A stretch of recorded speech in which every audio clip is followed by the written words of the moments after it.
Hello students, आज हमारी ray optics की 5th वीडियो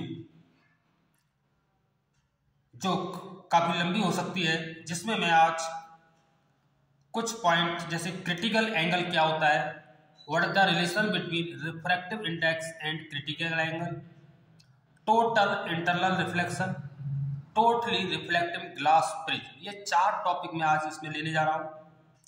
स्टूडेंट ध्यान दें। सबसे पहले हम बात करते हैं critical angle.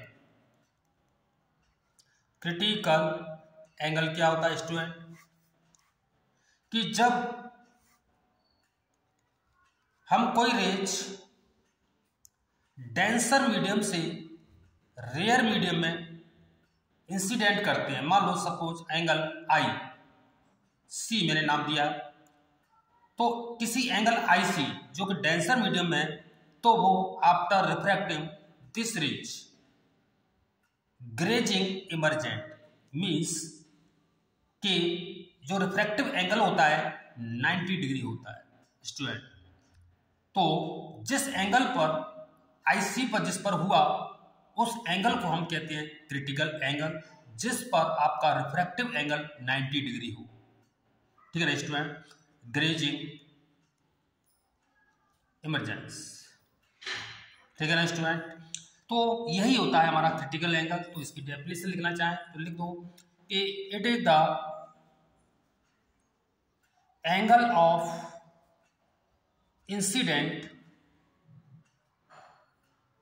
In denser medium for which refractive angle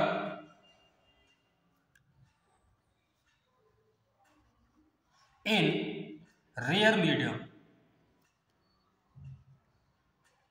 कितना हो 90 डिग्री। तो इस एंगल IC या हम इसको C से भी डिनोट करते हैं, क्रिटिकल एंगल कहलाता है। तो स्टूडेंट आपको समझ में आ गया होगा। चलो अब हम बात करते हैं दूसरा जो हमारा पॉइंट है, relation between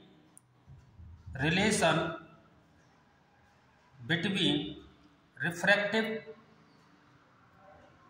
index and critical angle. तो ये क्या रिलेशन होता है आपका इंडेक्स और क्रिटिकल एंगल IC, म्यू और IC में आपका क्या रिलेशन होता है? तो स्टूडेंट जो फिगर बना हुआ है इसी को थोड़ा सा ध्यान से देखें।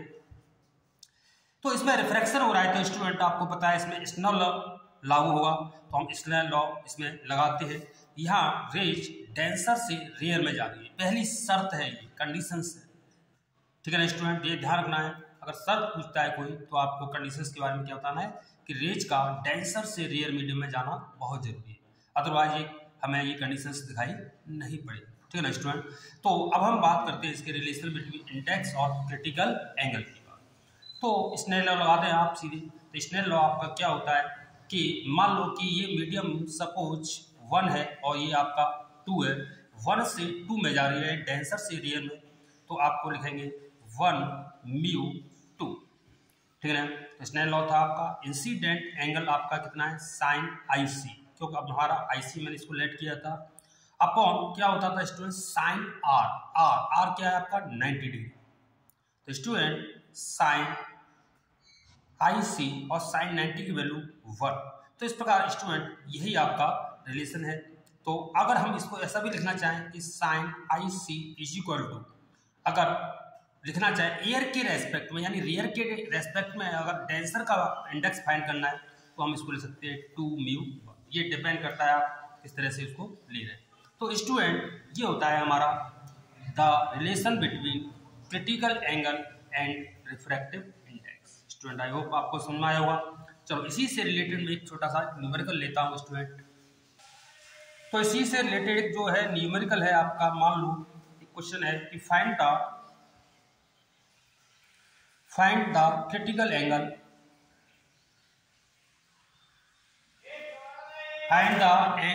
angle for air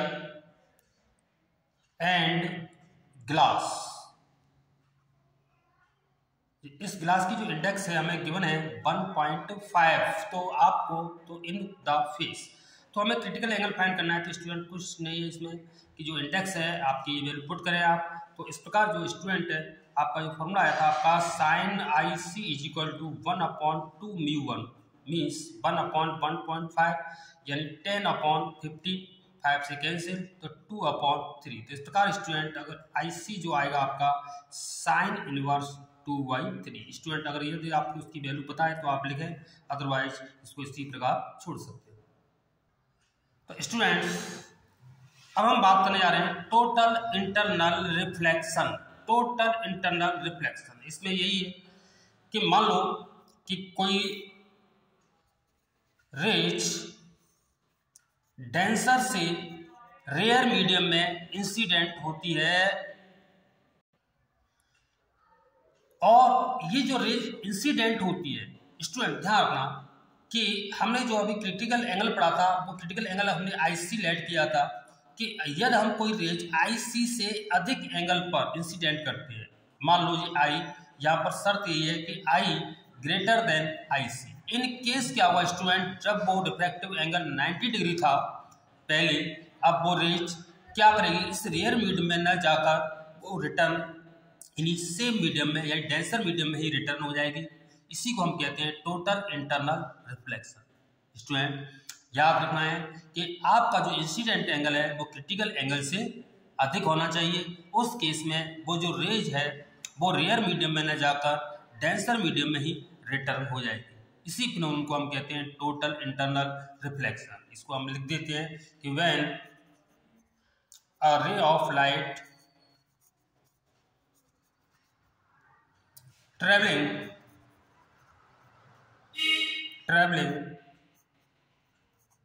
from denser to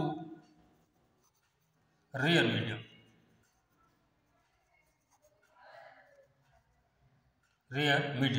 angle है आपका आई ग्रेटर देन आई सी, शर्त आपकी ध्यान, देन द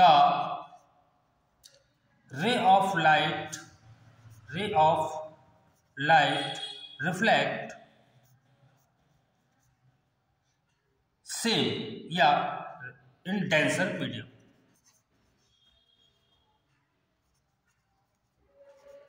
ठीक है ना स्टूडेंट, तो इसी को हम कहते हैं total internal reflection. I hope आपको ये समझ में आ गया होगा।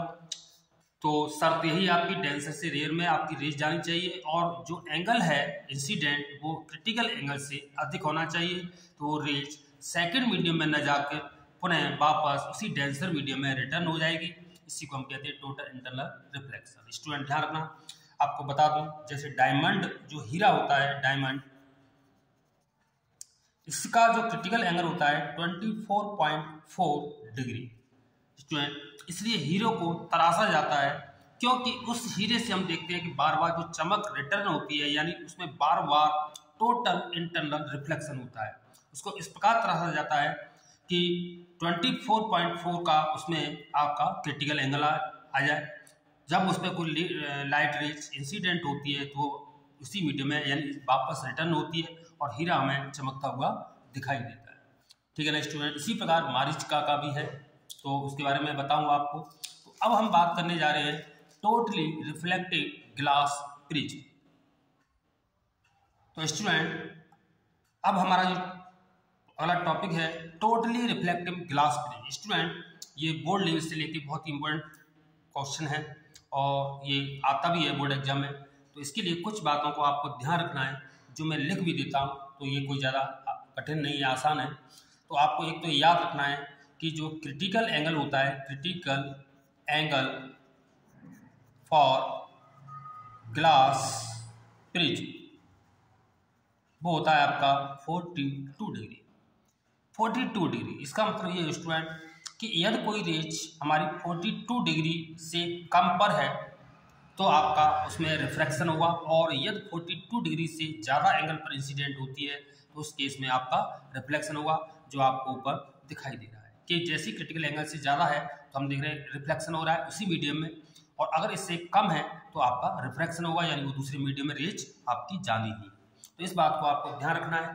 तो हम इस प्रिज्म को लेकर कोई 3 पॉइंट में बनाऊंगा इसमें। तो मान लिया जाए कि हमारे पास कोई एक प्रिज्म है,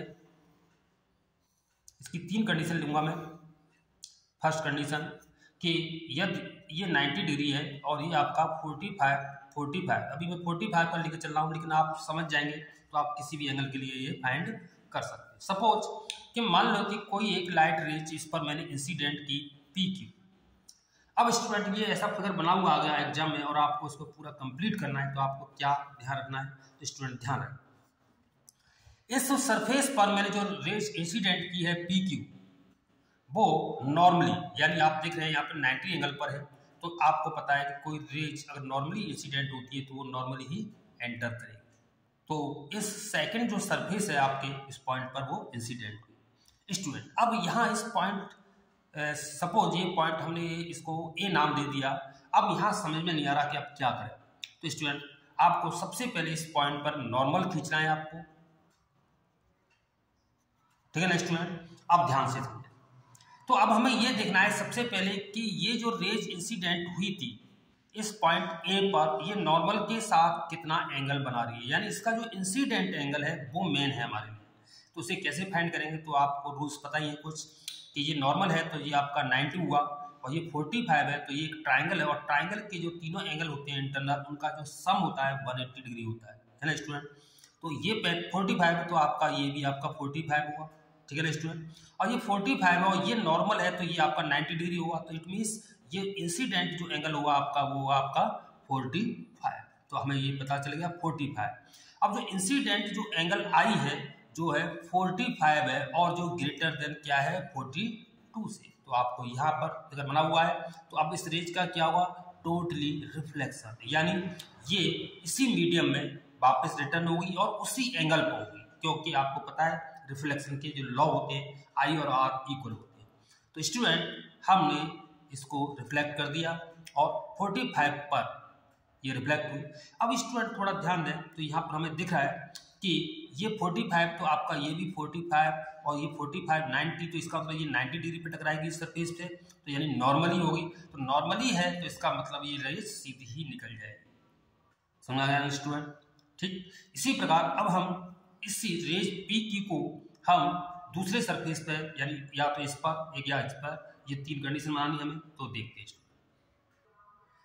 तो सेकंड कंडीशन प्रिज्म की है कि प्रिज्म को हम इस प्रकार रखें स्टूडेंट, और ये जो है आपका 90 डिग्री का एंगल है आपका, और ये आपका 45 और ये 45, इस पर हम 2 रेज भी डाल सकते हैं। तो पहले स्टूडेंट मैं एक रेज से समझा रहा हूँ, इसके बाद मैं 2 रेज भी लूंगा आपकी। तो मान लिया स्टूडेंट कि सबसे पहले हमने कोई एक रेज PQ इस सरफेस पर इंसिडेंट की, और आपको ये पता है ये नॉर्मली है, तो नॉर्मली है तो आपको पता है नॉर्मली सीधी जाएगी। अब यहाँ पॉइंट एक नाम दिया मैंने A। अब यहाँ पर सबसे पहला रूल वही अपनाना है, आपको नॉर्मल खींचना है। तो हमने एक नॉर्मल खींचा, तो सबसे बड़ी बात यह है कि हमें पहले ये फाइंड करना पड़ेगा कि इसका इंसिडेंट एंगल क्या है और वो 42 से कैसे रिलेटेड है। तो स्टूडेंट आप देख रहे हैं कि ये 90 है, ये भी आपका 90 हुआ, और ये 45 तो ये आपका 45 और ये 45, तो इसका मतलब ये नॉर्मल है, तो इन दोनों का सम 90 डिग्री हुआ, तो इसका मतलब ये भी आपका 45। तो स्टूडेंट पहले की तरह यहाँ इस पॉइंट A पर इस रेज का टोटली रिफ्लेक्शन होगा और एंगल 45 पर ही होगा। तो मान लो स्टूडेंट इस प्रकार ये रेज हमारी 45 पर ही रिफ्लेक्ट हो गई। अब स्टूडेंट इस सरफेस की बात करें तो फिर बात वही आती है कि मान लो कि ये पॉइंट हमारा B है। स्टूडेंट ध्यान दें, इस सरफेस पर भी हम एक नॉर्मल खींचेंगे, और सबसे पहले हमें ये देखना है कि इस इंसिडेंट एंगल इस दूसरे सरफेस के लिए क्या हुआ। तो स्टूडेंट आप देख सकते हैं कि ये भी आपका 45 ही होने वाला है, ठीक है ना, क्योंकि ये आपका 45 है, ये 90 है, तो ये आपका 45 और ये भी आपका 45। तो इस प्रकार यहाँ हमने देख रहे हैं कि 45 शिक्षा मतलब क्या है कि जो 42 यानी 42 से ग्रेटर है, ठीक है ना, जो क्रिटिकल एंगल था प्रिज्म का, तो इसका मतलब इसका फिर वापस इसका क्या होना है स्टूडेंट, आपका टोटली रिफ्लेक्शन होना है स्टूडेंट। तो इसका मतलब ये है कि ये रेज वापस फिर रिटर्न होगी इसी 45 पर, इस नॉर्मल से 45 एंगल पर ये वापस रिटर्न होगी। और स्टूडेंट अब यहाँ हम देख रहे हैं कि ये जो एंगल हुआ आपका 90 डिग्री हुआ, तो इस प्रकार ये वापस हमें इसी मीडियम में जहाँ से चली थी वहीं पर रिटर्न हो जाएगी। इसलिए इस प्रिज्म को हम रिवर्सिंग प्रिज्म भी कहते हैं। तो आई होप आपको समझ में आया होगा। तो इस प्रकार अगर हम ये इसमें दो रेज भी डाल के आपको बता सकते हैं कि यदि मान लो कि कोई रेज अगर हम इस पर ये डालते हैं, कोई भी नाम दे दें इसको, इस प्रकार इसी प्रकार आपका ये टोटली रिफ्लेक्शन होगा इस सरफेस पर और इसका ये रिटर्न हो जाएगी स्टूडेंट। ठीक है ना स्टूडेंट। तो ये था हमारा आज के टॉपिक्स जिसमें हमने आपका क्रिटिकल एंगल और रिलेशन क्रिटिकल एंगल और इंडेक्स में, और इसके बाद टोटली रिफ्लेक्शन ऑफ लाइट और इसके बाद टोटली रिफ्लेक्टिव ग्लास प्रिज्म के बारे में हमने इसके पढ़ा था। और इसका एक न्यूमेरिकल्स अगर आप करना चाहें तो एक न्यूमेरिकल भी मैं आपको करा देता हूँ स्टूडेंट। एक न्यूमेरिकल है, अब इसमें मैंने प्रिज्म एंगल भी चेंज करके ये 90 डिग्री का है और ये दो, एक 30 और एक 60 डिग्री का है, और कोई एक रेज है PQ इंसिडेंट है, ये भी NCERT बुक का एक क्वेश्चन है। तो आपको यहाँ पर आपको इसको पूरा रे डायग्राम बनाना है, क्या हुआ तो देखें स्टूडेंट। इसके लिए थोड़ी सी कैलकुलेशन करनी है हमें। तो स्टूडेंट मैं यहाँ देख रहा हूँ कि ये नॉर्मली ही इंसिडेंट है, तो आपको ये पता है कि ये रेज सीधी ही जानी है। ठीक है ना स्टूडेंट। सबसे पहले रूल बताया था मैंने कि कभी भी किसी पॉइंट सरफेस पर अगर लाइट रे इंसिडेंट करे तो सबसे पहले आप नॉर्मल खींचें।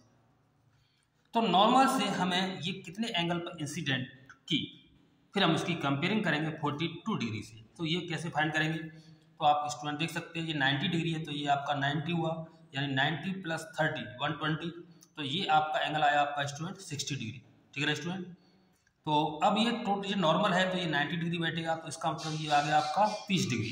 तो आपने देखा कि यहाँ इंसिडेंट जो एंगल आई है वो 30 डिग्री है और जो 42 डिग्री से लेस है, और आपको पता है कि जब 42 से लेस है तो इसका क्या हुआ, रिफ्रैक्शन हुआ स्टूडेंट। रिफ्रैक्शन होगा तो यानी किसी एंगल R पर ये रिफ्रैक्ट हो जाएगी, यानी बाहर निकलेगी। अब ये हमें पता नहीं है, चलो हम इसको एक अंदाज से ही बाहर निकालते हैं। मान लो वो एंगल R है। अब ये एंगल R कैसे फाइंड करेंगे, तो हमें स्नेलर लगा देंगे इसमें, इसी सब पॉइंट पे, पॉइंट PQR मान लो इसको R पॉइंट पे स्नेलर लगाते हैं तो हमें R की वैल्यू की फाइंड हो जाएगी। तो स्टूडेंट कैसे निकालेंगे इस R की वैल्यू को, तो स्टूडेंट देखें स्नेल लॉ था आपका μ = sine of incident angle 30 degree. R हमें फाइंड करना था। ठीक है ना स्टूडेंट। और स्टूडेंट इसकी जो इंडेक्स है वो गिवन है μ = 1.5, तो इसमें हम वैल्यू रख देते हैं 1.5। साइन 30 की वैल्यू जो होती है आपकी 1/2 यानी अपॉन साइन R। ठीक है ना स्टूडेंट। तो ये आपका आएगा 3, यानी साइन R, ये आप कैलकुलेट खुद कर सकते हैं, तो ये आपका आएगा 1/3, तो यानी R आएगा आपका साइन इनवर्स 1/3।